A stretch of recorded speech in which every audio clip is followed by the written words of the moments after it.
शब्द सम्हारे बोलिए, शब्द के हाथ न पाओ। एक शब्द औषधि करे, एक शब्द करे घाव। शब्द शक्ति है, शब्द वो हथियार है जिसका जैसा इस्तेमाल करेंगे वैसा ही परिणाम खुद भोगने पड़ेंगे। यही वजह है कि शब्दों का इस्तेमाल बहुत संभल कर करना चाहिए, क्योंकि शब्द ही हमारे परवरिश और संस्कार के सबूत हैं।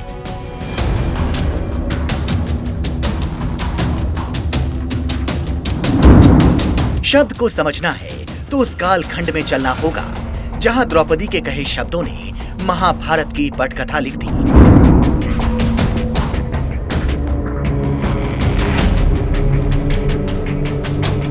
कुरुक्षेत्र की मिट्टी को रक्त रंजित कर दिया, जिसका वर्णन महाभारत में भी मिलता है।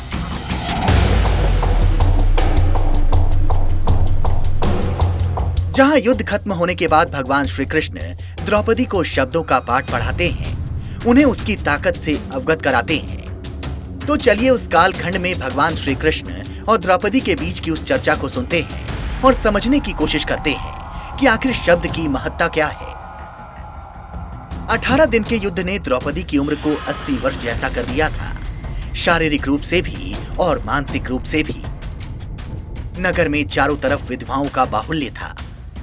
पुरुष इक्का दुक्का ही दिखाई पड़ते थे, अनाथ बच्चे घूमते दिखाई पड़ते थे, और उन सब की वह महारानी द्रौपदी हस्तिनापुर के महल में निश्चेष्ट बैठी शून्य को ताक रही थी।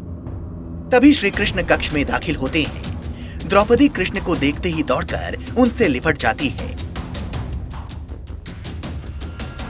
कृष्ण उसके सिर को सहलाते रहते हैं और रोने देते हैं। थोड़ी देर में उसे खुद से अलग करके समीप के पलंग पर बिठा देते हैं। फिर रुंधी आवाज में द्रौपदी कहती है, ये क्या हो गया सखा, ऐसा तो नहीं सोचा था।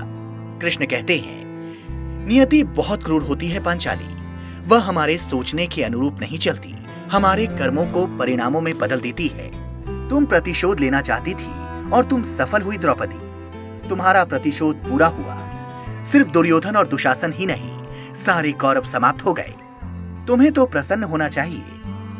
द्रौपदी कहती है, सखा तुम मेरे घावों को सहलाने आए हो या उन पर नमक छिड़कने के लिए? कृष्ण कहते हैं, नहीं द्रौपदी, मैं तो तुम्हें वास्तविकता से अवगत कराने के लिए आया हूँ। हमारे कर्मों के परिणाम को हम दूर तक नहीं देख पाते हैं, और जब वे समक्ष होते हैं तो हमारे हाथ में कुछ नहीं रहता। द्रौपदी कहती है, तो क्या इस युद्ध के लिए पूर्ण रूप से मैं ही उत्तरदायी हूँ कृष्ण? कृष्ण कहते हैं, नहीं द्रौपदी, तुम स्वयं को इतना महत्वपूर्ण मत समझो, लेकिन तुम अपने कर्मों में थोड़ी सी भी दूरदर्शिता रखती तो स्वयं इतना कष्ट कभी नहीं पाती। द्रौपदी, मैं क्या कर सकती थी कृष्ण? कृष्ण कहते हैं, जब तुम्हारा स्वयंवर हुआ तब तुम कर्ण को अपमानित नहीं करती और उसे प्रतियोगिता में भाग लेने का अवसर देती तो शायद परिणाम कुछ और होते। इसके बाद जब कुंती ने तुम्हें 5 पतियों की पत्नी बनाने का आदेश दिया तब तुम उसे स्वीकार नहीं करती तो भी परिणाम कुछ और होते। और उसके बाद तुमने अपने महल में दुर्योधन को अपमानित किया, वो नहीं करती तो तुम्हारा चीरहरण नहीं होता, तब भी शायद परिस्थितियां कुछ और होती। हमारे शब्द ही हमारे कर्म होते हैं द्रौपदी, और हमें अपने हर शब्द को बोलने से पहले तौलना बहुत जरूरी होता है, अन्यथा उसके दुष्परिणाम सिर्फ स्वयं को ही नहीं, अपने पूरे परिवेश को दुखी करते रहते हैं। संसार में केवल मनुष्य ही एकमात्र ऐसा प्राणी है जिसका जहर उसके दांतों में नहीं, शब्दों में है।